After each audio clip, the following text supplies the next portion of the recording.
ជំរាបសួរបងប្អូនមួយរយៈនេះនៅខាងតំបន់ខ្ញុំដូចជាសបោគេហៅថាចោលកពេចកពុកចោលបុកចោលវាយរួចមិនក្រែងចិត្តគេណាបងប្អូនមិនថាមន់ជុលមិនថាគាមិនថាកប៉ាមិនថាកងានទេប៉ុន្តែកាលពីម្សិលមិញនេះត្រូវបាន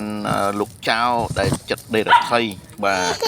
លោកចៅដែលចិត្តដេរដ្ឋីមានដៃមានជើងដូចជាភ្លើងឆាបឆេះចឹងបាទអត់មានគិតថាគាត់នឹងជាស្ត្រីមេម៉ាយក្រីក្រហើយគ្នាមានកូនមានចៅលំបាកទៀតហ៊ានទៅលួចកូនកងានរបស់គាត់អស់ចំនួន9ហើយកងាននេះជាកងានរបស់សហគមន៍ IC IDU ដែលយើងបានចែកជូនទៅគាត់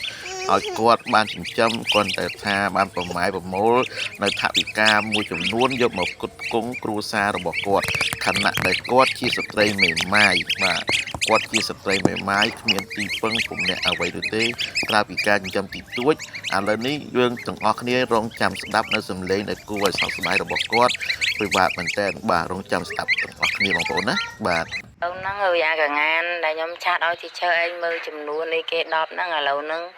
ចោលវាលួចអស់ហើយឈើអើយខ្ញុំទុកក្នុងកូនធុងហ្នឹងគ្រប់គ្រិនត្រឹមត្រូវហ្នឹងឥឡូវហ្នឹងចោលវាលួចអស់បាត់ហើយណាឈើលួចតាំងពីម្សិលមិញហើយឈើញ៉ាំបានឆាតប្រាប់ឈើឯងណាឈើចោលវាលួចបាត់អស់លេងណា